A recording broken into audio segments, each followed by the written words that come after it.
ഓം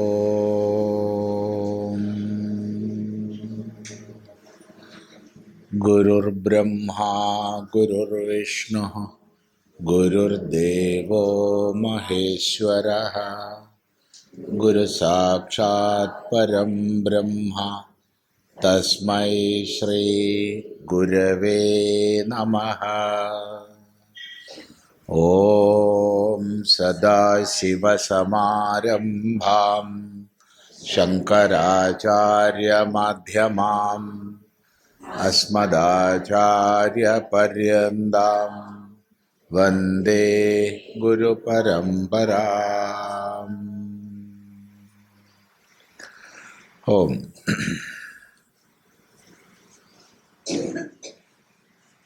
നമ്മൾ ഈ വർഷം ശ്രീമദ് ഭഗവത്ഗീതയിലെ 6-ാം അധ്യായമാണ് പഠിക്കാൻ ശ്രമിക്കുന്നത്.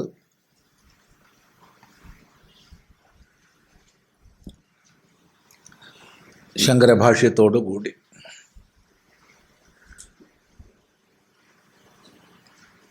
ഈ ഇരിക്കുന്ന കൂട്ടത്തിൽ പലരും നല്ലപോലെ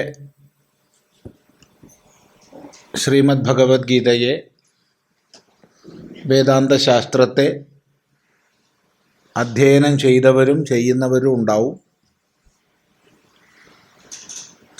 അത്ര പരിചയപ്പെട്ടിട്ടില്ലാത്തവരും ഉണ്ടാവും. അതുകൊണ്ട് തന്നെ ചെറിയൊരു പരിചയം, വലുതായിട്ടല്ല, വിശദമായി പരിചയപ്പെട്ടിരിക്കാൻ നമുക്ക് സമയമുണ്ടാവില്ല. ചെറിയൊരു പരിചയം ചെയ്തുകൊണ്ട് നമുക്ക് മുന്നോട്ട് പോകാം.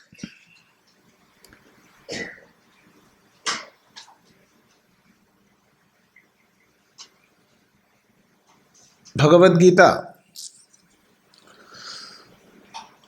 സനാതന ധർമ്മശാസ്ത്ര സഞ്ചയത്തിൽ അതിനുള്ള പ്രാധാന്യം ഇതിനേക്കാൾ നന്നായി വേറെ ആർക്കും പറയാൻ സാധ്യമല്ല. അത്തരമൊരു വാചകം തൻ്റെ ഭാഷ്യത്തിൻ്റെ ആരംഭത്തിൽ ഭഗവാൻ ഭാഷ്യകാരൻ പറഞ്ഞിട്ടുണ്ട്. ഇദം ഗീതാശാസ്ത്രം സമസ്ത വേദാർത്ഥ സാര സംഗ്രഹഭൂതം എന്ന്. ഇതിനേക്കാൾ ഗീതയുടെ മഹിമ, പ്രാധാന്യം മറ്റൊരാൾക്ക് പറയാൻ പറ്റില്ല. അങ്ങനെ ആറ്റി കുറുക്കിയ വാക്കുകളാണ്. ഇദം ഗീതാശാസ്ത്രം, ഈ ഗീതാശാസ്ത്രം എന്താണ്? സമസ്ത വേദാർത്ഥ സാര സംഗ്രഹഭൂതം. ആ വാക്കിന് തന്നെ ഒരു ഭംഗിയാണ്. സമസ്ത വേദങ്ങളിലും എന്തെന്തർത്ഥങ്ങളെ പറഞ്ഞിട്ടുണ്ടോ അതിൻ്റെ മുഴുവൻ സാരം ഒന്നുകൂടി സംഗ്രഹിച്ചാൽ എന്തോ അതാണ്. സാരം എന്ന് പറഞ്ഞാൽ മതി, അല്ലെങ്കിൽ സംഗ്രഹം എന്ന് പറഞ്ഞാൽ മതി. പക്ഷെ ഭാഷ്യകാരൻ പറഞ്ഞത് സാരസംഗ്രഹം എന്നാണ്. സാരം വീണ്ടും സംഗ്രഹിച്ചാൽ എന്തോ അതാണ് ഭഗവത്ഗീത. അപ്പോൾ ആ കാര്യത്തിൽ വളരെ ചെറിയ, വെറും 700 ശ്ലോകങ്ങൾ മാത്രമുള്ള ഒരു കൃതി, വളരെ ചെറുത്. സാമാന്യം വായിച്ചാൽ ഒരു 2 മണിക്കൂർ മതി വായിച്ചു തീർക്കാൻ. അത്ര ചെറിയ ഗ്രന്ഥം. എന്നാൽ വേദത്തിൻ്റെ മൊത്തം സാരം അതാണ് ഗീതാശാസ്ത്രം. വേദമോ? വേദം ധർമ്മമൂലം. മനു തൻ്റെ സ്മൃതിയിൽ പറയുന്നുണ്ട്, വേദോഖിലോ ധർമ്മമൂലം. വേദം ധർമ്മമൂലമാണ്. ധർമ്മമോ? ധർമ്മം ഈ പ്രപഞ്ച വ്യവസ്ഥയാണ്. ഈ പ്രപഞ്ച താളമാണ് ധർമ്മം. അതെങ്ങനെ എന്നാണെങ്കിൽ, ധാരണ എന്നുള്ള ധാതുവിൽ നിന്നാണ് ധർമ്മശബ്ദം വരുന്നത്.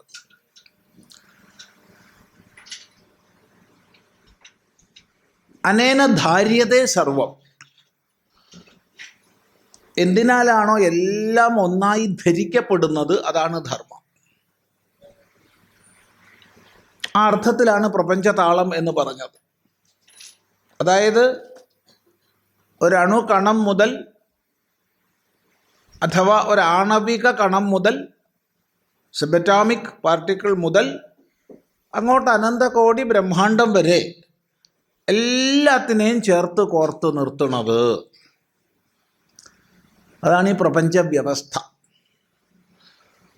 ഈ പ്രപഞ്ച വ്യവസ്ഥയാണ് ധർമ്മം.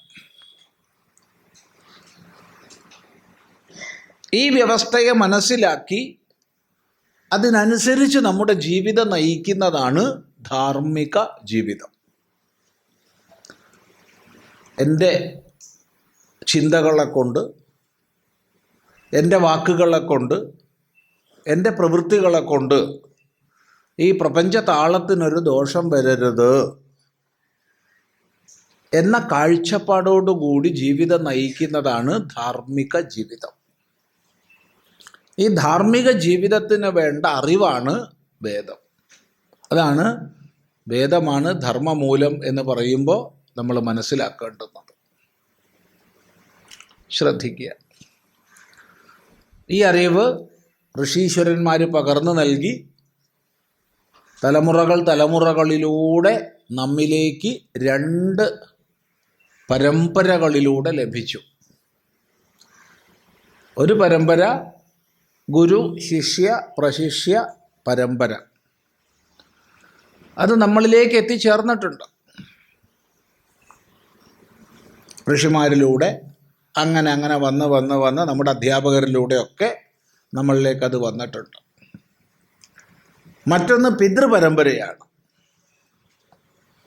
അമ്മ, അമ്മമ്മ, മുത്തശ്ശി, അങ്ങനെ ഈ 2 പരമ്പരകളിലൂടെയാണ് നമ്മിലേക്ക് ഈ ധർമ്മ ബോധം പകർന്നു നൽകപ്പെടുന്നത്.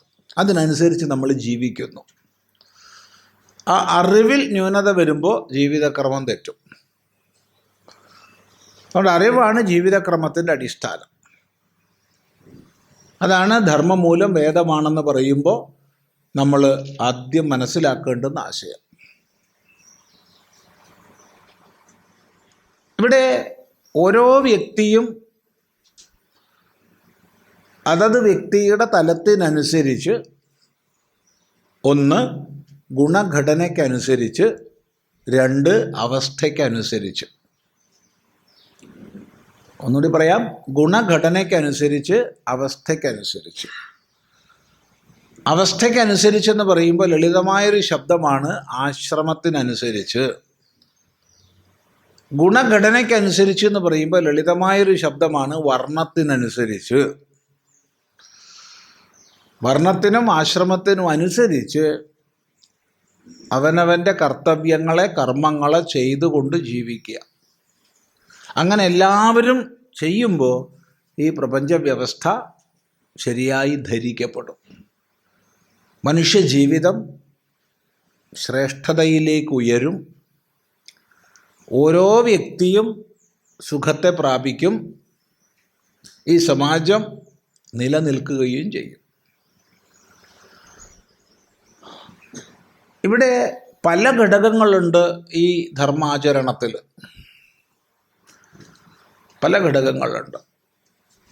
അവിടെ വൈകാരികതയുടെയും വിചാരത്തിൻ്റെയും ഒരു സന്തുലിത ഭാവം വേണം.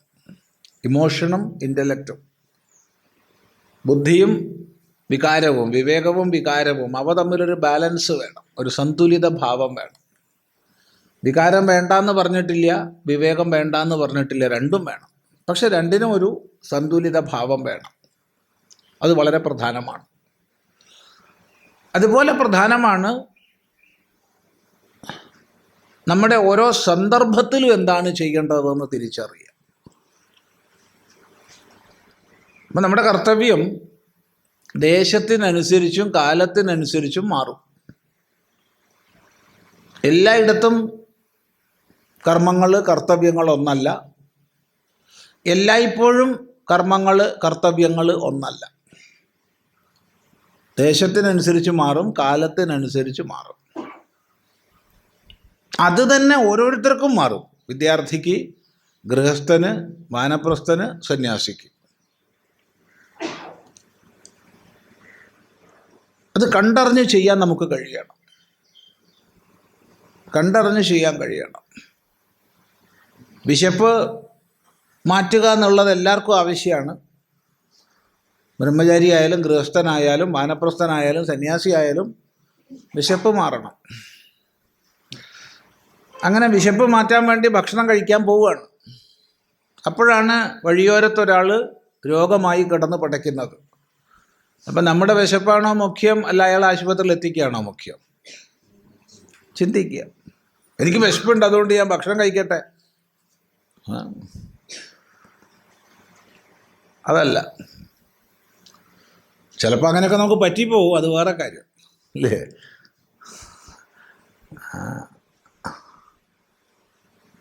ഇവിടെ തന്നെ ഉണ്ടായിട്ടുണ്ട്. ഇവിടെ എത്ര പേർക്ക് ഓർമ്മ ഉണ്ടെന്ന് അറിയില്ല. ഒരു ദിവസം അന്തര്യോഗത്തിൻ്റെ തുടക്ക ദിവസമാണ്, ഒരു വർഷം 23-ാം തീയതി വൈകുന്നേരം. അപ്പോൾ വൈകുന്നേരം രജിസ്ട്രേഷനൊക്കെ കഴിഞ്ഞു, ഉദ്ഘാടനമൊക്കെ കഴിഞ്ഞ് അത് കഴിഞ്ഞിട്ടുള്ള സമയത്ത് ഉദ്ഘാടനമൊക്കെ കഴിഞ്ഞ് പിന്നീട് ബാക്കിയുള്ളവരൊക്കെ പേര് ചേർക്കുമെന്ന് പറഞ്ഞ് കുറേ പേര് ചേർക്കാൻ നിൽക്കുന്നുണ്ട് അവിടെ. ഈ സമയത്ത് അതിവേഗതയിലൊരു വാഹനം വന്ന് അവിടെ നിന്നു. അതിവേഗത.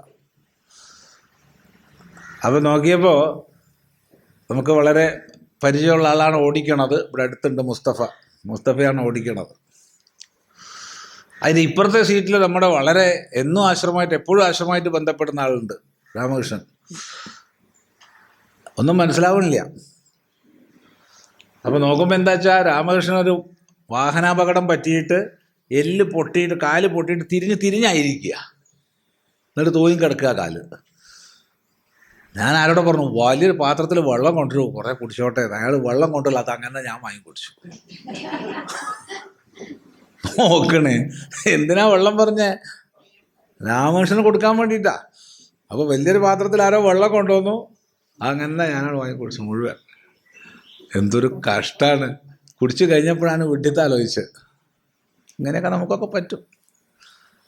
അപ്പം ദേശം കാലം എന്നുള്ളതിനനുസരിച്ച് മാറി വരും. ഈ പറഞ്ഞ ദൃഷ്ടാന്തത്തിൽ നമ്മുടെ വിശപ്പ് മാറ്റുകയല്ല മുഖ്യം, പിന്നെയോ അയാളെ ആശുപത്രിയിൽ എത്തിക്കുക മുഖ്യം. ഇത് ബ്രഹ്മചാരി, ഗൃഹസ്ഥൻ, വാനപ്രസ്ഥൻ, സന്യാസി എല്ലാവർക്കും ശ്രദ്ധേയമാണ്.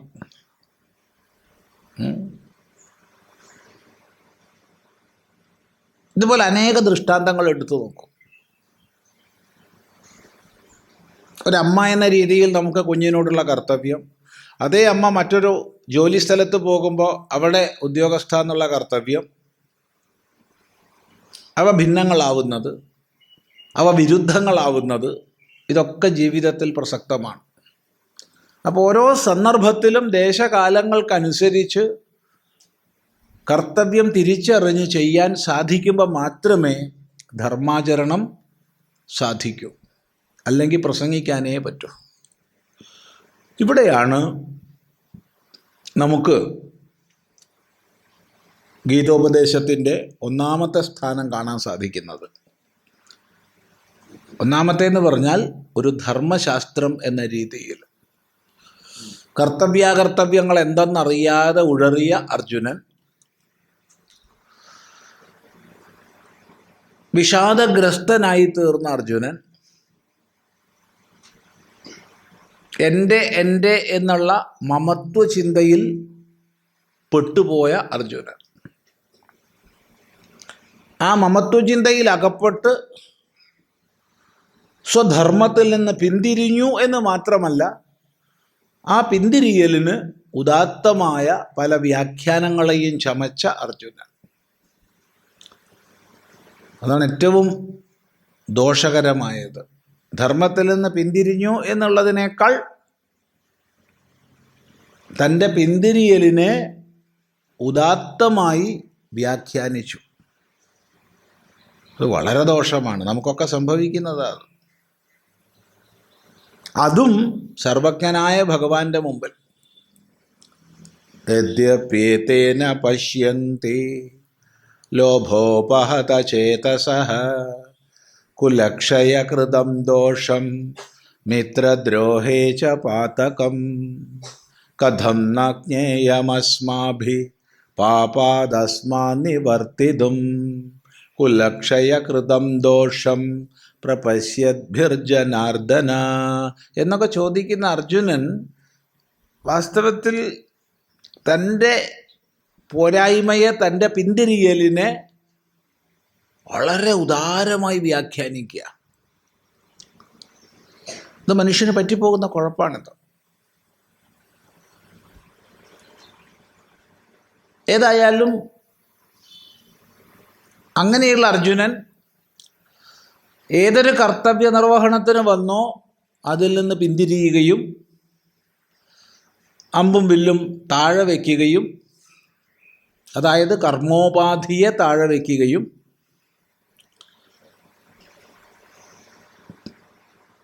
തീർത്തും വികാരഭരിതമായ, അതായത് വിവേകവും വികാരവും തമ്മിൽ ഉണ്ടായിരിക്കേണ്ട സന്തുലിത ഭാവം നഷ്ടപ്പെട്ടു.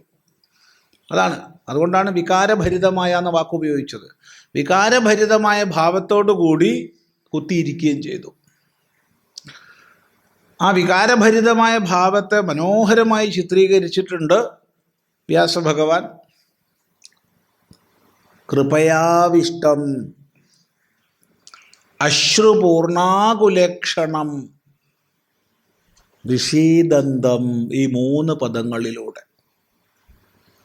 വികാരഭരിതനാണ്. എന്നിട്ടായിരുന്നു പ്രസംഗിക്കുന്നത്. എന്താ പറഞ്ഞേ? യദി മാമ പ്രതീകാരം അശസ്ത്രം ശസ്ത്രപാണയഃ ധാർത്തരാഷ്ട്രാരണേ ഹന്യു തന്മേ ക്ഷേമതരം ഭവേത്. ഞാൻ ആയുധം എടുക്കില്ല, എനിക്ക് പ്രതികാരബുദ്ധി ഇല്ല.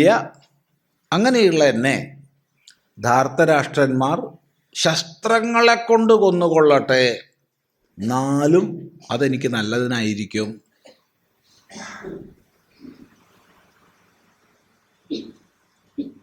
ഇവിടെയാണ് അർജുനന് നേർക്ക് ഭഗവാൻ 2 ചോദ്യശരങ്ങൾ എയ്യുന്നത്.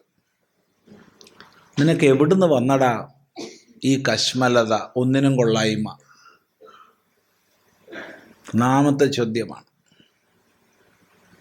ഇത് ശ്രേഷ്ഠന്മാർക്ക് യോജിച്ചതല്ല, ഇത് ജീവിതത്തിൽ ഉയർച്ചയ്ക്ക് ഉതകുന്നതല്ല, എന്നല്ല, ഇത് അങ്ങേയറ്റം പേരുദോഷമുണ്ടാക്കുന്നതാ. അതുകൊണ്ട് നീ നപുംസകത്വത്തെ പ്രാപിക്കാതെ എഴുന്നേൽക്കൂ, നിന്റെ അമ്മയെ ഓർത്തെങ്കിലും.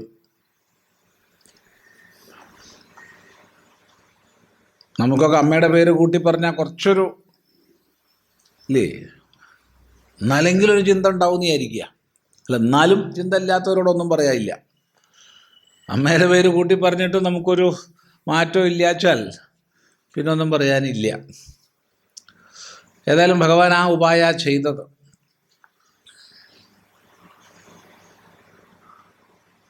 സ്വതവേ ധർമ്മസമ്മൂഢനായ അർജുനൻ്റെ ഉള്ളിൽ സമ്മൂഢത പെരുകി. താൻ ധരിച്ചു വെച്ചതൊക്കെ തെറ്റാണോ, തൻ്റെ വ്യാഖ്യാനങ്ങളൊക്കെ പിഴച്ചു പോയോ, എങ്കിൽ എന്താണ് ശരി? തൻ്റെ നിഗമനങ്ങൾ, തൻ്റെ കണ്ടെത്തലുകൾ പിഴച്ചെങ്കിൽ എന്താണ് ശരി? താൻ ഇപ്പം ആശ്രയിച്ചിരിക്കുന്നതല്ല തൻ്റെ കർത്തവ്യമെങ്കിൽ എന്താണ് തൻ്റെ കർത്തവ്യം? ഇതറിയാൻ ഭഗവാന്റെ മുമ്പിൽ സമ്പൂർണ്ണ ശരണം പ്രാപിച്ചു അർജുനൻ. എന്നിട്ട് പറഞ്ഞു, അജ്ഞാനമാകുന്ന ദോഷം കൊണ്ട് മറയ്ക്കപ്പെട്ട സ്വഭാവത്തോടു കൂടിയ ഞാൻ, ഒന്നിട്ട് പറയാം, അജ്ഞാനമാകുന്ന ദോഷം കൊണ്ട് മറയ്ക്കപ്പെട്ട സ്വഭാവത്തോടു കൂടിയ ഞാൻ ധർമ്മസമൂഢനായി നിന്നോട് ചോദിക്കുകയാണ്, ഏതാണ് എനിക്ക് ശ്രേയസ്കരം, അത് നിശ്ചയിച്ചുറപ്പിച്ച് പറഞ്ഞു തരൂ. ഞാൻ നിൻ്റെ ശിഷ്യനാണ്, ഞാൻ നിന്നിൽ പരിപൂർണമായി സമർപ്പിച്ചിരിക്കുന്നു. അവിടുന്ന് അങ്ങോട്ടാണ് ഭഗവാൻ ഉപദേശം ആരംഭിക്കുന്നത്. 2-ാം അധ്യായം 11-ാം ശ്ലോകം മുതൽ ഉപദേശം ആരംഭിക്കുന്നു. ഒരു ജിജ്ഞാസുവിന് ആരംഭത്തിൽ മനസ്സിലാക്കാൻ കഴിഞ്ഞില്ലെങ്കിൽ പോലും സാരമില്ല, തത്വവിചാരത്തിലൂടെ എത്തിച്ചേരേണ്ടുന്ന പരമാവധിയെ ചൂണ്ടിക്കാണിച്ചുകൊണ്ടാണ് ഭഗവാൻ ഉപദേശം ആരംഭിക്കുന്നത്. ആവർത്തിക്കാം. തുടക്കത്തിൽ ഒരു ജിജ്ഞാസുവിന് മനസ്സിലാക്കാൻ കഴിഞ്ഞില്ലെങ്കിലും കുഴപ്പമില്ല, തത്വോപദേശത്തിൻ്റെ പരമാവധി ചൂണ്ടിക്കാണിക്കുകയാണ് ഭഗവാൻ. എന്നിട്ട് കൃപയോടുകൂടി അതേ തലത്തിലേക്ക് കൈപിടിച്ചു കൊണ്ടുപോകാം എന്നാണ് ഭഗവാൻ വിചാരിക്കുന്നത്. ആ ഉപദേശമാണ് 2-ാം അധ്യായം 11-ാം ശ്ലോകം മുതൽ ഏകദേശം 25-ാം ശ്ലോകം വരെയുള്ള ഭാഗം. അത് എത്തിപ്പിടിക്കാൻ പ്രയാസമാണ് ഒരു ജിജ്ഞാസുവിന് ആരംഭത്തിൽ. എങ്കിലും വളരെ ദൂരയാത്ര ചെയ്ത് അതികഠിനമായ മലകയറ്റം ചെയ്ത് എത്തിച്ചേരേണ്ടുന്ന കൊടുമുടിയെ 100-200 കിലോമീറ്റർ ദൂരെ നിന്ന് ചൂണ്ടിക്കാണിച്ചു കൊടുത്ത് അവിടെയാണ് എത്തിപ്പെടേണ്ടത് കിട്ടുമോ എന്ന് ഉറപ്പിച്ചിട്ട് പിന്നെ ഘട്ടം ഘട്ടമായി പതുക്കെ അങ്ങോട്ട് നയിച്ചാൽ തെറ്റില്ല. ഒരു കൊല്ലം പിടിച്ചാലും കുഴപ്പമൊന്നുമില്ല, ആദ്യം ലക്ഷ്യം ഉറപ്പിച്ചു കഴിഞ്ഞാൽ. ആദ്യം ഒരു ലക്ഷ്യം ഉറപ്പിച്ചു കഴിഞ്ഞാൽ പിന്നെ എത്ര കൊല്ലം കഴിഞ്ഞാലും ഒന്നുമില്ല, അവിടേക്ക് എത്തിച്ചേരാം, തെറ്റില്ല. ആ ചൂണ്ടിക്കാണിച്ച ലക്ഷ്യം ആദ്യ അനുഭവത്തിൽ വന്നോ? ഇല്ല, വളരെ ദൂരെ കണ്ടിട്ടേ ഉള്ളൂ. നമ്മൾ ഉത്തരഭാരതത്തിലേക്ക് അങ്ങോട്ട് പ്രവേശിക്കുമ്പം തന്നെ ഹിമാലയത്തിൻ്റെ കൊടുമുടികൾ കാണപ്പെടും. പിന്നെ അവിടത്തേക്ക് യാത്ര ചെയ്യണമെന്ന് വെച്ചാൽ ആയിരക്കണക്കിന് കിലോമീറ്റർ പോകണം, എത്രയോ ദിവസം യാത്ര ചെയ്യണം. അല്ലെങ്കിൽ വലിയ മേഘങ്ങളൊന്നും ഇല്ലാത്ത തെളിഞ്ഞ ദിവസങ്ങളിൽ പ്രഭാത സമയത്ത് ഇവിടുന്ന് നമുക്ക് കിഴക്കൻ പർവ്വതം കാണാൻ പറ്റും. ഇവിടുന്ന് പറ്റില്ല, കൊളത്തൂരിന്ന് പറ്റില്ല, കാരണം ഇവിടെ കുന്നുള്ളത് കൊണ്ട്. അല്ലാതെ പൊതുവെ കേരളത്തിൽ നിന്ന് പൊതുവെ കാണാൻ പറ്റും. പക്ഷെ അങ്ങോട്ട് യാത്ര ചെയ്തെത്തണമെങ്കിലോ എത്രയോ ആഴ്ചകൾ യാത്ര ചെയ്യേണ്ടി വരും. എന്തിനു പറഞ്ഞു എന്ന് ചോദിച്ചാൽ, തുടക്കത്തിൽ സാധകന് പ്രാപിക്കാൻ കഴിയുന്നതിലുപരിയാണെങ്കിൽ പോലും എനിക്കൊന്നും മനസ്സിലാവണില്ല, നിർത്തിക്കളയാന്നൊക്കെ തോന്നും. ആ വിധത്തിലുള്ള ഉപദേശമാണെങ്കിലും ഭഗവാൻ ആരംഭത്തിൽ അത് ഉറപ്പിച്ചു, ഇതാണ് ലക്ഷ്യമടോ.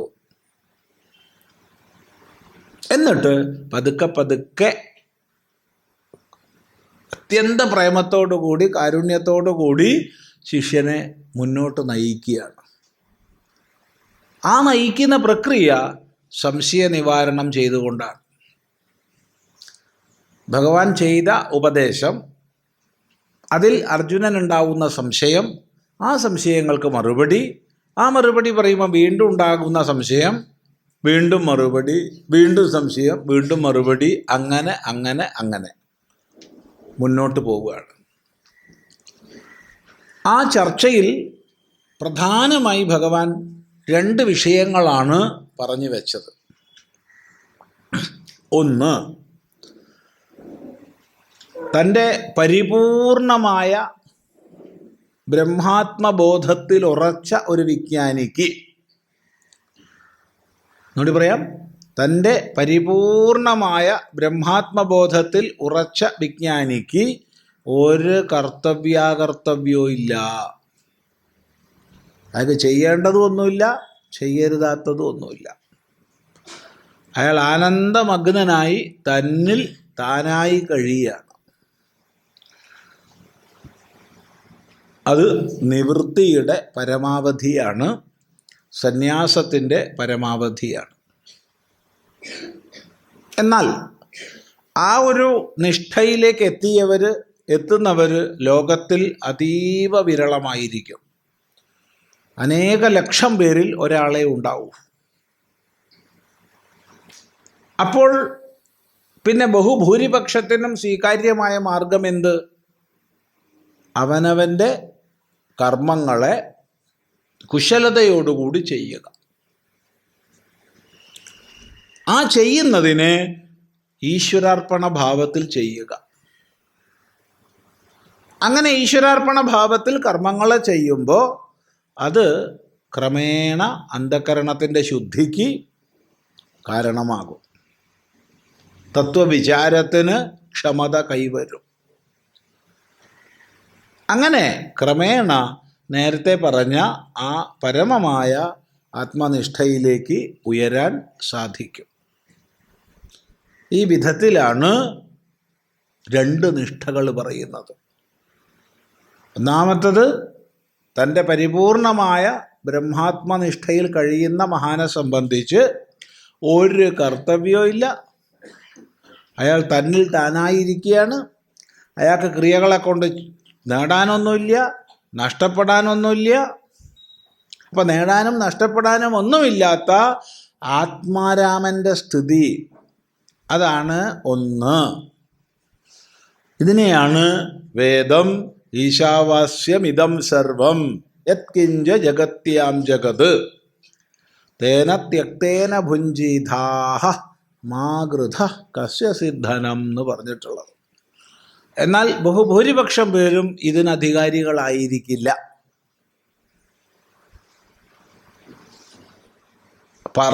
പ്രസംഗിക്കാൻ ബ്രഹ്മാത്മനിഷ്ഠ എന്നൊക്കെ പറയാൻ വളരെ എളുപ്പമാണ്. കാരണം നാവിന് എല്ലില്ല, അതുകൊണ്ട് എന്തും പറയാം.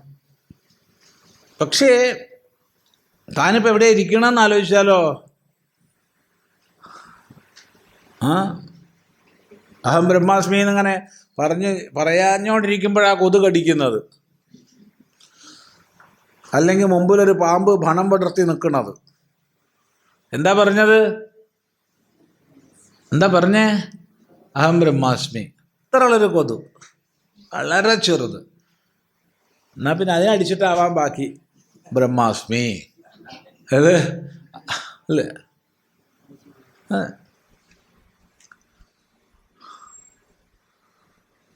പാമ്പ് ഒരു ഭണം ചേരാന്ന് വിചാരിച്ചിട്ട് ഞാൻ കണ്ണൊക്കെ പൂട്ടി അഹം ബ്രഹ്മാസ്മി എന്ന് പറഞ്ഞപ്പോഴ് മെല്ലെ കണ്ണ് തുറന്ന് നോക്കണത് നല്ലതാണല്ലോ, ആരോഗ്യത്തിന് നല്ലതാണല്ലോ. അപ്പോഴാണ് അത് ഭണം പടർത്തി ഇങ്ങനെ നിൽക്കുന്നത്. എന്ത് ബ്രഹ്മാവിനെ?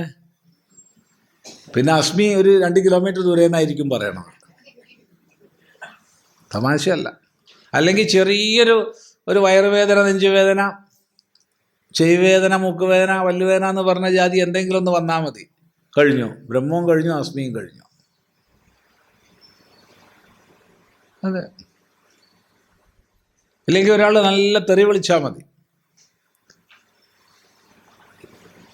അപ്പോൾ കഴിഞ്ഞു. അതുകൊണ്ടാണ് പറഞ്ഞത്, ഇത് വലിയ ഉയർന്ന തത്വചിന്ത പ്രസംഗിക്കാൻ വളരെ എളുപ്പമാണ്.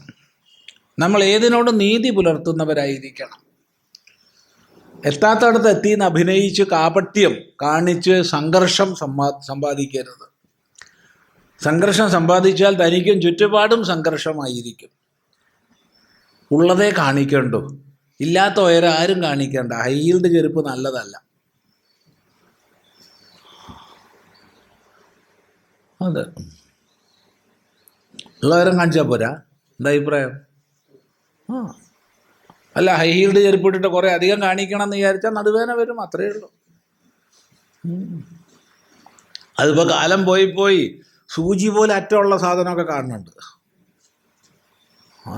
ഒരു ഒരു ഒരു കുട്ടി എന്ന് പറഞ്ഞാൽ ശരിയല്ല, ഒരു യുവതി എൻ്റെ മുമ്പിൽ നിന്നാണ് വീണേ. ഇതെല്ലാം കൂടി കെട്ടിക്കൂട്ടിയിരിക്കുക, ഇതിന് എണീക്കാൻ പറ്റണ്ടേ? എന്നിട്ട് ഞാൻ പോയി പിടിച്ച് പൊന്തിച്ചു കൊടുത്തു. എയർപോർട്ടിൽ നിന്നായിരുന്നു, ഏതോ രാജ്യത്തു നിന്നാണ്. അതിൻ്റെ ഇത്ര നീളമുണ്ട്, അതിൻ്റെ ബാക്കിൽ ഒരു സൂചി പോലെ അതിൻ്റെ അറ്റം. ഇത് ബാലൻസ് ചെയ്യാൻ പറ്റില്ല, എണീക്കാൻ പറ്റണ്ടേ? എന്തിനങ്ങനെ കാണിക്കണേ? ഉള്ളവരം പോരെ, ഇല്ലാത്തവരം കാണിക്കണം. ഇതാണ് പ്രശ്നം. നാട്ടുകാരെ മുമ്പിൽ ഇല്ലാത്തവരൊക്കെ കാണിക്കുക.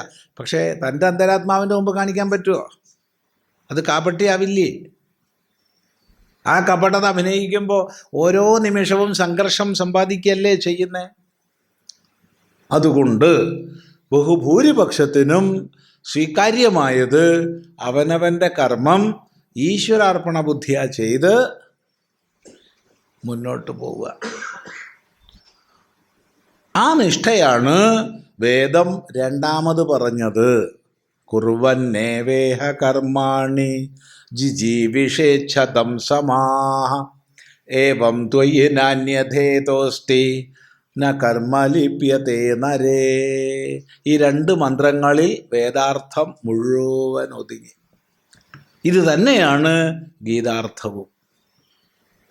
അപ്പോൾ 2-ാം അധ്യായത്തിൻ്റെ 11-ാം ശ്ലോകം മുതൽ 25-ാം ശ്ലോകം വരെയുള്ള ഭാഗത്ത് ആദ്യത്തെ നിവൃത്തിയാണ് വർണ്ണിച്ചതെങ്കിൽ പിന്നീട് അവിടുന്ന് അങ്ങോട്ട് മുഴുവൻ ആ ഒരു തലത്തിലേക്ക് എത്താനുള്ള സാധനാക്രമങ്ങളെ പറയുകയാണ്. ഇത് രണ്ടാണ് വേദത്തിൻ്റെ താത്പര്യം. അതുകൊണ്ട് ഭഗവാൻ ഭാഷ്യകാരൻ തൻ്റെ ഗീതാഭാഷ്യത്തിൻ്റെ ആരംഭത്തിൽ പറഞ്ഞിട്ടുണ്ട്, ദ്വിവിധോ ഹി വേദോക്തോ ധർമ്മ പ്രവൃത്തിലക്ഷണോ നിവൃത്തിലക്ഷണശ്ച. വേദോക്തമായ ധർമ്മം രണ്ടാണ്, പ്രവൃത്തിയും നിവൃത്തിയും. ഇത് വ്യാസഭഗവാൻ ആവർത്തിച്ചതാ. ദ്വാവിമാവധ പന്ഥാനൗ യത്ര വേദാ പ്രതിഷ്ഠിതാഃ പ്രവൃത്തിലക്ഷണോ ധർമ്മോ നിവൃത്തിശ്ച വിഭാവിതഃ. അത്ര സ്പഷ്ടമായിട്ടാ വേദം പറയുന്നത്. രണ്ട് വഴികളാണ്, പ്രവൃത്തിയും നിവൃത്തിയും. ഇങ്ങനെ ക്രമമായുള്ള ഉപദേശം അർജുനൻ്റെ സംശയങ്ങൾക്ക് മറുപടിയായി അങ്ങനെ അവതരിപ്പിച്ചുകൊണ്ട് പോരുക. അതിലാണ് ഈ ജ്ഞാനനിഷ്ഠയും കർമ്മനിഷ്ഠയും. ഇതിനെ തന്നെ വേറെ പേര് പറയാം, സാഖ്യം യോഗം. ഇതിനെ തന്നെ വേറെ പേര് പറയാം, കർമ്മം സന്യാസം. ഇങ്ങനെയൊക്കെ പല പേര് പറയാം. എന്ത് പേര് പറഞ്ഞാലും വിരോധമില്ല, രണ്ട് നിഷ്ഠയേ ഉള്ളൂ. ഈ ഉപദേശത്തിൻ്റെ ക്രമികമായി അർജുനൻ്റെ സംശയങ്ങൾക്ക് മറുപടി പറഞ്ഞുകൊണ്ട് 5 അധ്യായങ്ങളിൽ എത്തിച്ചേർന്നു. വാസ്തവത്തിൽ 3-ാം അധ്യായവും 5-ാം അധ്യായവും അർജുനൻ്റെ ചോദ്യത്തിന് മറുപടിയാണ്. അർജുനൻ്റെ ചോദ്യം ഒന്നാണ്, ഭഗവാനെ, അങ്ങയുടെ ഉപദേശത്തിൽ സർവകർമ്മങ്ങൾക്ക് ഉപരിയുള്ള ജ്ഞാനനിഷ്ഠയെക്കുറിച്ച് പറയുന്നു, പക്ഷെ എന്നോട് യുദ്ധം ചെയ്യാനും പറയുന്നു. ഇത് രണ്ടും കൂടി എങ്ങനെയാണ് ഞാൻ മനസ്സിലാക്കണ്ടേ? വീണ്ടും ചോദിച്ചു പാവം. കർമ്മയോഗവും കർമ്മസന്യാസവും അങ്ങനെ പറയണല്ലോ, ഇതിലേതാപ്പം എനിക്ക് നല്ലത്? ആദ്യത്തേത് 3-ാം അധ്യായത്തിൻ്റെ ആരംഭം, രണ്ടാമത്തത് 5-ാം അധ്യായത്തിൻ്റെ ആരംഭം. ഈ ചോദ്യത്തിനുള്ള മറുപടിയുടെ തുടർച്ചയായിട്ടാണ് 6-ാം അധ്യായം ഉപദേശിക്കപ്പെടുന്നത്. ആ 6-ാം അധ്യായമാണ് നമ്മൾ അല്പഭാഷയിൽ ശ്രദ്ധിക്കാൻ പുറപ്പെടുന്നത്. ഏകദേശം ഒന്നിച്ച് പോകുമല്ലോ, അല്ലേ? ഇവിടെ ഒരുപാട് വിശദീകരണം ആവശ്യമുണ്ട്. എത്ര വിശദീകരിച്ചാലും മതിയാവില്ല.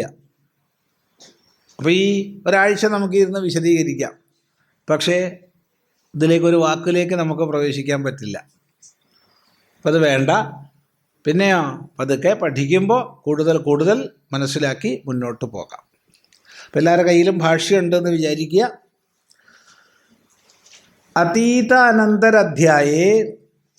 അതീതാന്തരാധ്യായേ ധ്യാനയോഗസ്യ സമ്യക് ദർശനം പ്രതി അന്തരംഗസ്യ സൂത്രഭൂതാഃ ശ്ലോകാഃ സ്പർശാൻ കൃത്വാ ബഹിഃ ഇത്യാദയഃ ഉപദിഷ്ടാഃ തേഷാം വൃത്തിസ്ഥാനീയഃ അയം ഷഷ്ഠഃ അധ്യായഃ ആരഭ്യതേ.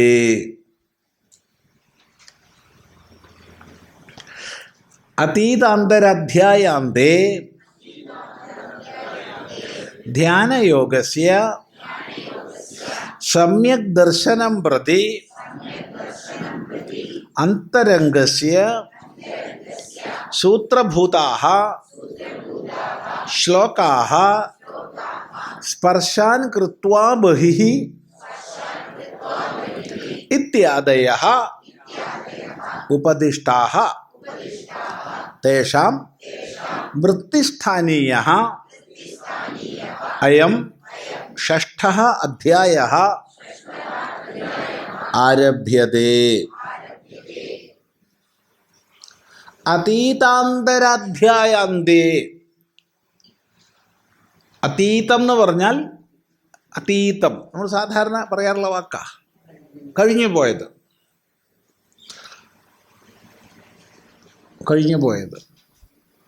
അന്തരം എന്ന് പറഞ്ഞാൽ തൊട്ടുള്ളത്. അപ്പൊ അതീതാന്തരം എന്ന് പറഞ്ഞാൽ തൊട്ട് മുമ്പുള്ള, തൊട്ട് കഴിഞ്ഞു പോയ. അതായിക്കോട്ടെ, കുഴപ്പമില്ല, അതീതാന്തരായിക്കോളൂ കേട്ടോ.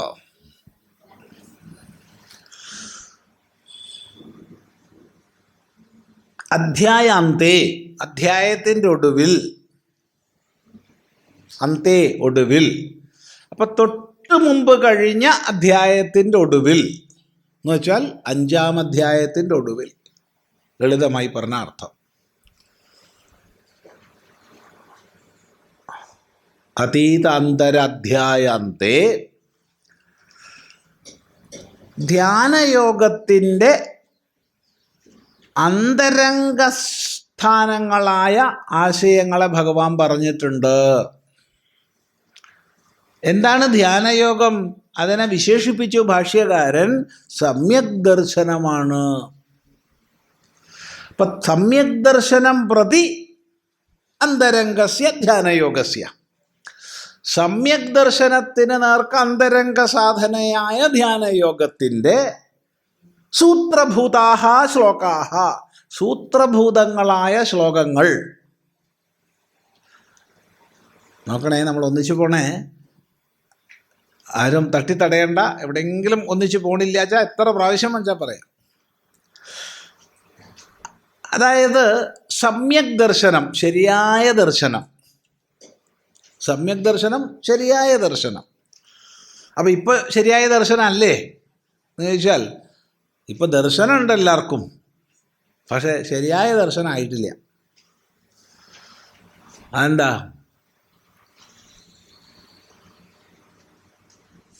ശരിയായ ദർശനം അല്ല പറഞ്ഞാൽ ദർശനമില്ല എന്നർത്ഥമില്ല. ഇപ്പം ഞാൻ എന്നുള്ള ആത്മബോധം ഇല്ലാത്ത ആരെങ്കിലും ഈ കൂട്ടത്തിലുണ്ടോ? ആത്മജ്ഞാനം ഇല്ലാത്ത ഏതെങ്കിലും മനുഷ്യനുണ്ടോ ലോകത്തിൽ? എന്താ നിങ്ങളുടെ അഭിപ്രായം? എന്താ അഭിപ്രായം? ആത്മജ്ഞാനമില്ലാത്ത ഏതെങ്കിലും ഒരു മനുഷ്യൻ ഈ ലോകത്തിലുണ്ടോ? ഇല്ല. എല്ലാവർക്കും ഞാൻ ഞാൻ ഞാൻ എന്ന ബോധം ഉണ്ട്.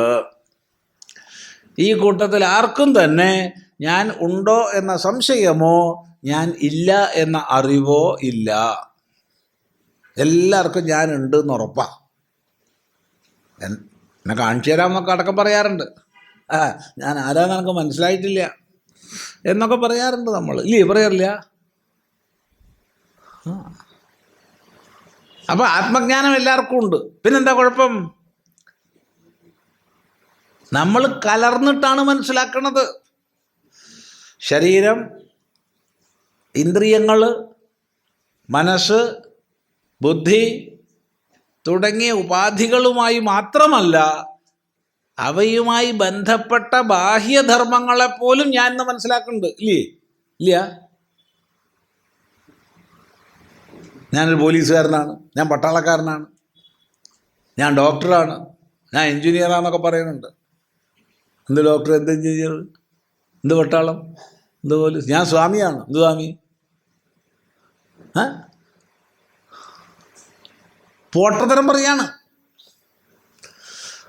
അപ്പം ദേഹവുമായി ബന്ധപ്പെട്ട ധർമ്മങ്ങളെപ്പോലും ഞാൻ എന്ന് പറയണ കൂട്ടരാണ് നമ്മൾ.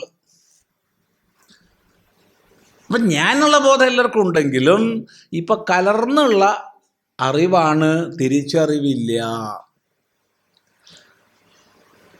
ഇനി തിരിച്ചറിവുണ്ടാവണം. ആരാണ് ഞാൻ, എന്താണ് എൻ്റെ സ്വരൂപം എന്നുള്ള അറിവുണ്ടാവണം.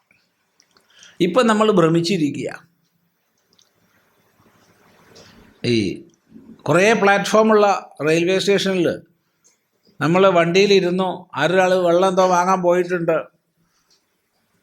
അയാൾ വന്നിട്ടില്ല. അപ്പോൾ ഇപ്പുറത്തേക്ക് നോക്കുമ്പോൾ പെട്ടെന്ന് പരിഭ്രമം വരികയാണ്. എന്താണ്? തൻ്റെ വണ്ടി വളരെ വേഗത്തിൽ പോവുകയാണ്. വെള്ളം വാങ്ങാൻ പോയ ആൾ വന്നിട്ടുമില്ല. പരിഭ്രമിച്ച് വശാവും. പക്ഷെ ഒറ്റ പ്രാവശ്യം ഇപ്പുറത്തേക്ക് നോക്കാൻ തയ്യാറായാൽ മതി. ഇപ്പുറത്തേക്ക് നോക്കിയാൽ മനസ്സിലാവും നമ്മളെ വണ്ടിയല്ല പോണത്, അപ്പുറത്തെ ട്രാക്കിലെ വണ്ടി പതുക്കെ നീങ്ങിയതാണ്, സ്പീഡ് കൂട്ടിയതാണെന്ന്. പക്ഷേ ഇങ്ങോട്ട് നോക്കാൻ ഞാൻ തയ്യാറല്ല പറഞ്ഞാലോ, ഇങ്ങോട്ട് തന്നെ നോക്കിയിരുന്നാൽ ഭ്രമം കൂടും. ഇത് ഭഗവാൻ ഭാഷ്യകാരൻ പറയുന്ന ദൃഷ്ടാന്തമാണ്. അവിടെ തീവണ്ടി അല്ല പറഞ്ഞതെന്ന് മാത്രം. അവിടെ പറഞ്ഞത് വഞ്ചിയിൽ നദിയിലൂടെ യാത്ര ചെയ്യുമ്പോൾ വശത്തിലുള്ള വൃക്ഷങ്ങളും കെട്ടിടങ്ങളും മലകളും എതിർവശത്തേക്ക് പോകുന്നത് കാണുന്നു എന്നുള്ളതാണ് ഭാഷ്യകാരൻ പറഞ്ഞ ദൃഷ്ടാന്തം. അവിടെ വഞ്ചിയുടെ സ്ഥാനത്ത് വണ്ടിയാക്കണം എന്നേ ഉള്ളൂ, വേറെ കേമത്തൊന്നുമില്ല. അപ്പം നമ്മൾ ഇപ്പുറത്തേക്ക് നോക്കാൻ തയ്യാറല്ല, ഇത് നോക്കിയിട്ടായിരിക്കണത്. ഇനിയിപ്പോൾ ഒന്ന് കഴുത്ത് പിടിച്ച് തിരിച്ചിപ്പുറത്തേക്ക് നോക്കിപ്പിച്ചാൽ പ്രശ്നം തീർന്നു. അതാണ് സമ്യക് ദർശനം, ശരിയായ കാഴ്ചപ്പാട്. ആരാണ് ഞാൻ എന്നുള്ള ശരിയായ ബോധം. അതില്ലെങ്കിൽ പ്രശ്നമാണ്. ഈ ശബരിമലയിൽ അനൗൺസ് ചെയ്തില്ലേ, നമ്മുടെ കൂടെ വന്ന 48 പേർക്കും വഴി തെറ്റിയിട്ടുണ്ട്. ആർക്കാ വഴി തെറ്റിയത്? 49 പേരാണ് ഒരു ബസ്സിൽ വന്നത്. ഒരു ബസ്സിൽ 49 പേരാണ്. മൈക്ക് പോയിന്റിൽ ഇയാൾ അനൗൺസ് ചെയ്യണത് നമ്മുടെ കൂടെ വന്ന 48 പേർക്കും വഴി തെറ്റിയിട്ടുണ്ട്, തെറ്റിയവർ വേഗം മൈക്ക് പോയിന്റിലേക്ക് വരണം എന്നാണ്. ഇതാണ് നമ്മുടെയൊക്കെ സ്ഥിതി. നമ്മളൊക്കെ സ്ഥിതി ഇതാണ്. അവൻ ശരിയില്ല, അവൾ ശരിയില്ല, അങ്ങനെയാണ്, ഇങ്ങനെയാണ്, അങ്ങനെയാണ്. അപ്പം ദർശനം നമുക്കുണ്ട്, സമ്യക് ദർശനമില്ല. ഈ സമ്യക് ദർശനം ഉണ്ടാവണമെങ്കിൽ എന്ത് വേണം? സമ്യക് ദർശനം പ്രതി അന്തരംഗ സാധനമാണ് ധ്യാനയോഗം. അന്തരംഗ സാധനം, ബഹിരംഗ സാധനം, അന്തരംഗ സാധനം. ഇങ്ങനെ 2 സാധനങ്ങളുണ്ട്. ഇത്ര വിശദീകരിച്ച് പോയാൽ ചിലപ്പോൾ ഒരു പാരഗ്രാഫൊക്കെ ആവുള്ളൂ കേട്ടോ, 7 ദിവസം കൊണ്ട്. ഇത്രയാക്കാന്ന് കരാറില്ല. ഉണ്ടോ? തീർക്കാന്ന് കരാറുണ്ടോ? തീർക്കാന്ന് കരാറൊന്നുമില്ല. സ്വാമി ഉണ്ട്, നോട്ടീസിൽ അടിച്ചിട്ടുണ്ടല്ലോ, ഇന്ന ശ്ലോകം തൊട്ട് ഇന്ന ശ്ലോകം വരെ അടിച്ചിട്ടുണ്ടോ നോക്കൂ. ഇല്ല, അത് വ്യത്യസ്ത പ്രഭാഷണങ്ങൾക്കേ അടിച്ചിട്ടുള്ളൂ, ഭാഷ്യത്തിൽ അടിച്ചിട്ടില്ല. അതുകൊണ്ട് തീർക്കാന്ന് കരാറൊന്നുമില്ല. അപ്പം ഇത് അന്തരംഗ സാധന, ബഹിരംഗ സാധന, ഇത് ആപേക്ഷികമാണ്. ഇപ്പോൾ ഒരാൾ കോഴിക്കോട് നിന്ന്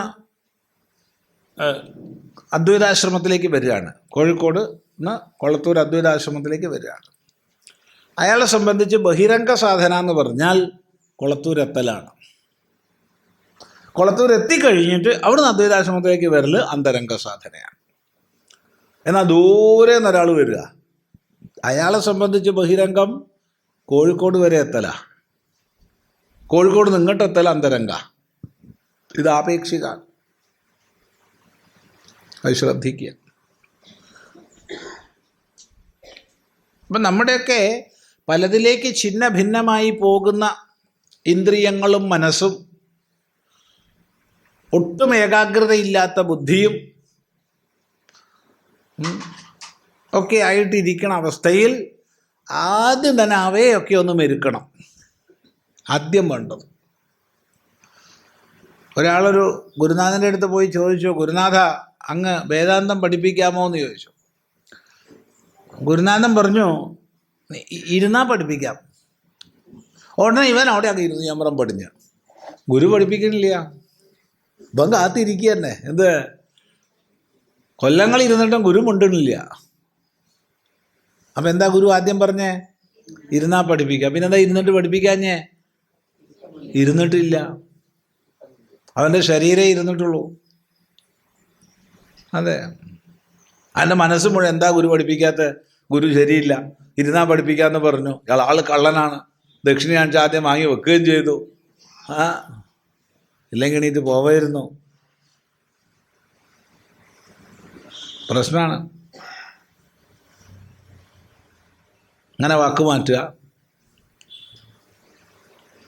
അപ്പം ആദ്യം ഇരിക്കണം. അപ്പം ഇരിക്കണമെങ്കിൽ എന്ത് വേണം? അതിനുള്ള സാധനങ്ങളൊക്കെ ചെയ്യണം. അതോരോ വ്യക്തിക്കും വിഭിന്നമായിരിക്കും. അർച്ചനയാവട്ടെ, പൂജയാകട്ടെ, ഹോമമാകട്ടെ, പാഠമാകട്ടെ, പറമ്പിൽ കിളയ്ക്കലാകട്ടെ, മറ്റ് സേവാപ്രവർത്തനങ്ങളാവട്ടെ, രാഷ്ട്രീയമാവട്ടെ, കച്ചവടമാകട്ടെ, കൃഷിയാവട്ടെ, ഇന്നതൊന്നുമില്ല. തല്ലുംപിടിയാവട്ടെ, എന്തും ആവാം. ഓരോന്നിനും നിയോഗിക്കപ്പെട്ട ജോലി ചെയ്തോളാം. എനിക്ക് തല്ലിലാണ് ഞാൻ ജോലിക്ക് കയറിയിട്ടുള്ളത് വെച്ചാൽ തല്ല് ചെയ്യുന്നല്ല എടുക്ക വേറൊന്ന്. അത് കുശലതയോട് കൂടി ചെയ്യണം, ആത്മാർത്ഥമായിട്ട് ചെയ്യണം. എന്താ ജോലി സ്വാമി? ജോലി ഗുണ്ടയാണ്, ഗുണ്ടാപ്പണിയാണ്. ഗുണ്ടാപ്പണി നല്ലോണം ചെയ്യണം. എവിടെയാണ്? ഇന്ന ഫിനാൻസിയേഴ്സിലാണ്. അപ്പം ഇന്ന ഫിനാൻസിയേഴ്സിലാണ് എൻ്റെ ജോലി. അവിടെ ഗുണ്ടയാണ്. എന്താണ്? ലോണ് വാങ്ങി തിരിച്ചടയ്ക്കാത്ത ആൾക്കാരെ പോവുക, വരട്ടുക, അവരുടെ വാഹനം എടുത്ത് കൊണ്ടുവരിക, ഇതൊക്കെയാണ് പണി. അപ്പം കുശലതയോട് കൂടി ചെയ്യണം. ഏത് ജോലിയാണോ ഭംഗിയായി ചെയ്യണം. ചിന്തിക്കുക. ഗുണ്ടപ്പണി മോശമെന്നൊന്നും ഇല്ല. ഉണ്ടോ? അല്ല.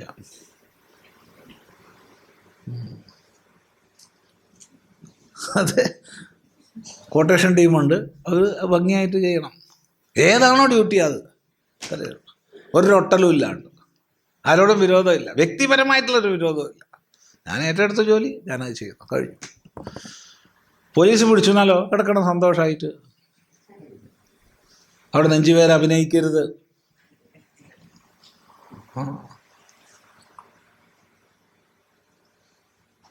ബഹിരംഗം. അതിലൂടെ ക്രമേണ ശ്രവണ മനന നിധിധ്യാസങ്ങളിലേക്ക് എത്തിക്കുന്നത് അന്തരംഗം. ശ്രവണ മനന നിധിധ്യാസങ്ങളിലേക്ക് എത്തിക്കുന്നത് അന്തരംഗം. ഞാൻ ചെയ്തു നോക്കിയിട്ടില്ല. ഗുണ്ടാപ്പണി നിസ്വാർത്ഥമായിട്ട് ചെയ്യാൻ പറ്റുമെന്നാണ് ചോദ്യം. പറ്റുണ്ടാവും. കാരണം പൊതുവെ ഗുണ്ടകൾക്ക് ആരോടും വലിയ പ്രതിബദ്ധതയൊന്നുമില്ല. അതായത് താൻ ഏറ്റെടുത്തത് ഭംഗിയായി ചെയ്തു കൊടുക്കുക എന്നുള്ളതേ അവർക്കുണ്ടാവുള്ളൂ.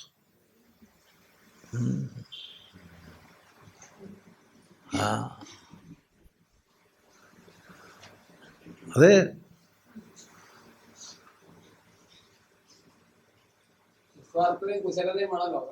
അതെ അതെ, വേണം ഒക്കെ വേണം.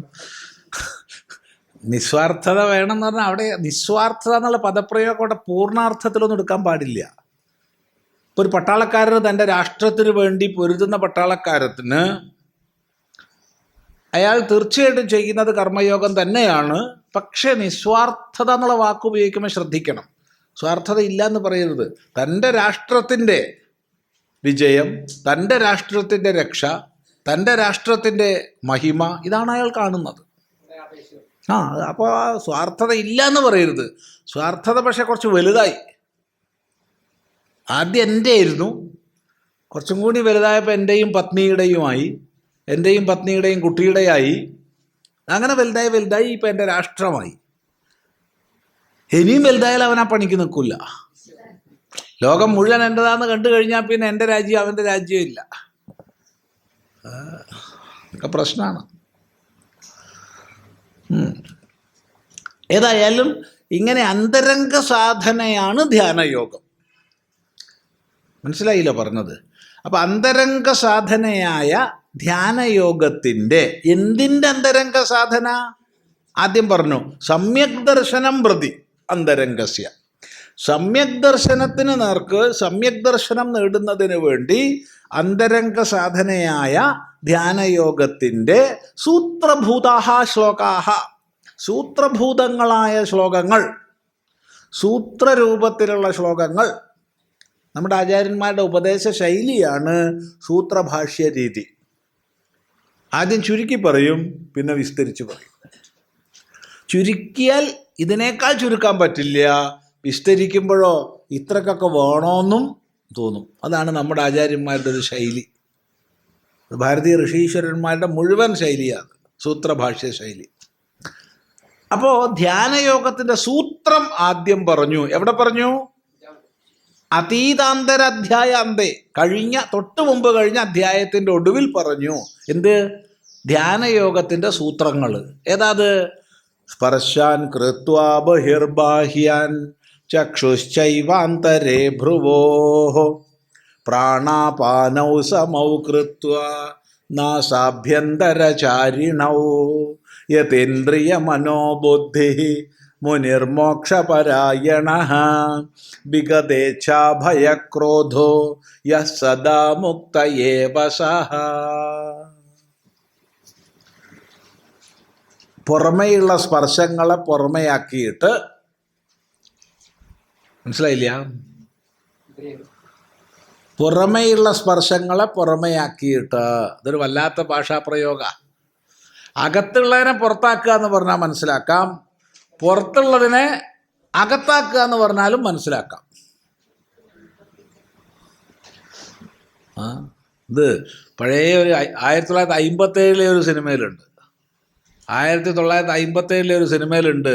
ഇയാൾക്ക് ഗെറ്റ് ഔട്ട് എന്നേ അറിയുള്ളൂ പറയാൻ. അകത്തേക്ക് പോകാൻ എന്താണെന്ന് അറിയില്ല പറയാൻ.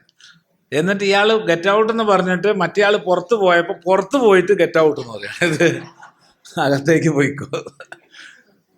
അത് വല്ലാത്ത തമാശയിലൊക്കെ പറയാമെന്നല്ലാതെ ഇല്ല. അങ്ങനെ കണ്ടില്ലേ? ജീവിത നൗകിയല്ല, 57 ജീവിത നൗകിയൊന്നുമല്ല. ജീവിത നൗകി 52 57 യക്ഷി. KS സേതുമാധവൻ. അപ്പോൾ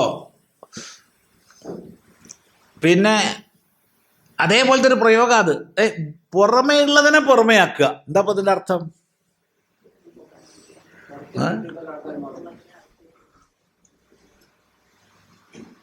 അപ്പോഴാണ് നമ്മൾ മനസ്സിലാക്കേണ്ടത്, സ്പർശങ്ങൾ സ്വതവേ പുറമെയാണ്.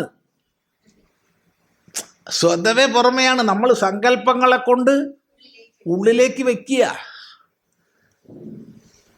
എൻ്റെ, ഞാൻ എന്നിവയെ കൊണ്ട് നമ്മൾ ഓരോരുത്തരും ഇതിനെയൊക്കെ പിടിച്ച് അകത്താക്കുകയാണ്. വേണ്ടാത്തതിനെ മുഴുവൻ പിടിച്ച് അകത്താക്കിയിരിക്കുക.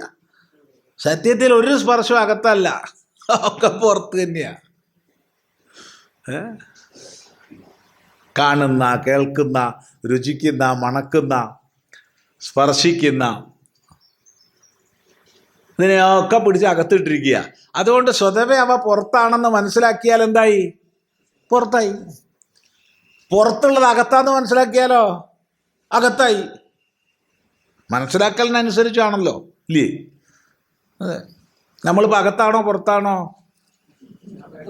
നമ്മൾ ഇരിക്കുന്നവരൊക്കെ അകത്താണോ പുറത്താണോ? എന്താ അഭിപ്രായം? അതെ, അതിപ്പോൾ അങ്ങനെ പൊതുവായിട്ട് പറയാൻ പറ്റില്ല. ഇപ്പൊ പുറത്തിരിക്കണവരും അകത്തുണ്ട്, അകത്തിരിക്കണവരും അകത്തുണ്ട്. ഇനി അകത്തിരിക്കണവർ പുറത്തുണ്ട്. ഇനി അവരെ നമ്മൾ ഒഴിവാക്കിയെന്ന് വേണ്ട. പുറത്തിരിക്കണവർ അകത്തുണ്ട്, അകത്തിരിക്കണവർ പുറത്തുണ്ട്. ഇതൊന്നും പറയാൻ വയ്യ. ഒക്കെ സങ്കല്പം കൊണ്ടാ. സ്വാമി എന്താണെന്ന് വെച്ചാൽ പറഞ്ഞോളൂ, ഞാനിവിടെ ഇരുന്ന് തരാം. മണി അടിക്കുമ്പോഴത്തേക്ക് ഒരു ഉറക്കമൊക്കെ ഒന്ന് കഴിഞ്ഞ് ഒന്ന് ഉഷാറായിട്ട് എണീക്കാം എന്ന് വിചാരിച്ചാൽ അങ്ങനെ അകത്തിരിക്കാം. അപ്പം പുറമേ ഉള്ളതിനെ പുറമെയാക്കിയിട്ട് സ്പർശാൻ കൃത്വാ ബഹിർബാഹ്യാൻ ചക്ഷുശ്ചൈവാന്തരേ ഭ്രുവോ, ചക്ഷുസിനെ 2 പുരികക്കൊടികളുടെയും മധ്യത്തിലാക്കിയിട്ട്, കണ്ണുകളെയല്ല, കണ്ണിൻ്റെ ദൃഷ്ടിയെ പുരികക്കൊടികളുടെ മധ്യത്തിലാക്കിയിട്ട് പ്രാണാപാനവും സമൗ കൃത്വ, പ്രാണായാമം ചെയ്ത് പുറത്തോട്ട് പോകുന്ന വായുവിൻ്റെയും അകത്തോട്ടെടുക്കുന്ന വായുവിൻ്റെയും അളവിനെ മാത്രയെ സമീകരിച്ചിട്ട്, പ്രാണായാമം ചെയ്തിട്ട് എന്നർത്ഥം. ആരെ? നാസാഭ്യന്തരചാരിണൗ, മൂക്കിൻ്റെ ഉള്ളിലൂടെ സഞ്ചരിക്കുന്ന രണ്ടുപേരെയും ക്രമീകരിച്ചിട്ട്. എന്നിട്ട് യതേന്ദ്രിയ മനോബുദ്ധി, ഇന്ദ്രിയങ്ങളെയും മനസ്സിനെയും ബുദ്ധിയെയും നല്ലപോലെ നിയന്ത്രിച്ചിട്ട്. മോക്ഷപരായണ, എൻ്റെ ജീവിതത്തിൻ്റെ ലക്ഷ്യം മോക്ഷമാണെന്ന ഉറച്ച ബോധത്തോടു കൂടി. ഓരോന്നും വ്യാഖ്യാനിക്കേണ്ടതാണേ, അതിനൊന്നും പോണില്ലേ ഇപ്പോൾ. വിഗതേച്ഛാ ഭയക്രോധ, ഇച്ഛ, ഭയം, ക്രോധം എന്നിവ ഒഴിഞ്ഞ ആള്. ഇങ്ങനെ യാതൊരു മുനിയുണ്ടോ അയാൾ മുക്തനാണ്. അയാൾക്കിനിപ്പോൾ മുക്തി കിട്ടാനില്ല, അയാൾ മുക്തനാണ്. ഇതാണ് ധ്യാനയോഗത്തിൻ്റെ സൂത്രഭൂതമായ വാക്യങ്ങൾ ഭഗവാൻ പറഞ്ഞത്. എവിടെ? 5-ാം അധ്യായത്തിൽ. അത് നമ്മൾ കഴിഞ്ഞ പ്രാവശ്യം ഇവിടെ പഠിച്ചു. അന്തര്യോഗത്തിന് അതിൻ്റെ വിസ്തരിച്ച വ്യാഖ്യാനം ഓരോരുത്തരും ചില്ലാനം കൊടുത്ത് പുസ്തകം വാങ്ങി വായിക്കുക, അല്ലേ? അങ്ങനെയല്ല, അതെ. അപ്പോൾ ഏതായാലും അങ്ങനെ സമ്യക് ദർശനം ആയതിൻ്റെ അന്തരംഗ സാധനയായ ധ്യാനയോഗത്തിൻ്റെ സൂത്രഭൂതങ്ങളായ വാക്യങ്ങൾ 5-ാം അധ്യായത്തിൻ്റെ ഒടുവിൽ പറഞ്ഞു. തേഷാം, ആ വാക്യങ്ങളുടെ വൃത്തിസ്ഥാനീയ, വിശദമാക്കി തീർക്കുന്ന. അയം 6-ഠ അധ്യായ, ഈ 6-ാമത്തെ അധ്യായം ആരഭ്യതേ, ആരംഭിക്കപ്പെടുന്നു. അപ്പം എന്താണ് 6-ാം അധ്യായം? സൂത്രഭാഷ്യമാണ്. ഏതാ സൂത്രം? സ്പർശാൻ കൃത്വ ബഹിർബാഹ്യാൻ ചക്ഷുശ്ചൈവാന്തരേ ഭ്രുവോ പ്രാണാപാനൗ സമൗ കൃത്വ നാസാഭ്യന്തരചാരിണൗ യതേന്ദ്രിയ മനോബുദ്ധി മുനിമോക്ഷപരായണ വിഗതേച്ഛ ഭയക്രോധ യ സദാ മുക്ത ഏവ സഹ. ഈ 2 ശ്ലോകങ്ങളിൽ പറഞ്ഞതാണ് സൂത്രം. ആ സൂത്രത്തിൻ്റെ ഭാഷ്യമാണ് 6-ാം അധ്യായം. അത് മനസ്സിലായില്ലല്ലോ, സാരമില്ല, ഇത് മനസ്സിലായാൽ മതി. ഇത് മനസ്സിലായാൽ അത് മനസ്സിലാവും. അത് ശരിക്കും മനസ്സിലായി, എന്നാൽ പിന്നെ ഇതിൻ്റെ ആവശ്യവും ഇല്ല. ഏത് മനസ്സിലായില്ല? സൂത്രം ശരിക്കും മനസ്സിലാക്കി കഴിഞ്ഞാൽ പിന്നെ ഭാഷ്യത്തിൻ്റെ ആവശ്യമില്ല. ഭാഷ്യത്തിലൂടെ സൂത്രം മനസ്സിലാക്കുക ചെയ്യണം. അപ്പോൾ ആ ധ്യാനയോഗത്തിൻ്റെ സൂത്രസ്ഥാനീയങ്ങളായ വിഷയങ്ങളെ വൃത്തിസ്ഥാനീയമായിട്ട് വിശദീകരിക്കുന്നതിനായിട്ട് ഈ അധ്യായം ആരംഭിക്കുന്നു. വ്യക്തമാണല്ലോ എങ്ങനെ ആരംഭിക്കണത്? അതെന്തെങ്കിലും ഒന്ന് കഴിച്ചാലേ മനസ്സിലാവുള്ളൂ, അല്ലാണ്ട് മനസ്സിലാവില്ല. എന്തെങ്കിലും വേഗം ഭക്ഷണം കഴിച്ച് ഓടി വരിക, അതിവേഗം. അവിടെ എവിടെ ചുറ്റി അടിച്ചൊന്നും നടക്കരുത്, എല്ലാവരും പോയി ഭക്ഷണം കഴിച്ച് വേഗം ഓടി വരിക. ഓം ഗുരുർബ്രഹ്മ ഗുരുർവിഷ്ണു ഗുരുർദേവോ മഹേശ്വരഃ ഗുരു സാക്ഷാത് പരം ബ്രഹ്മ തസ്മൈ ശ്രീ ഗുരവേ നമഃ. ഓം.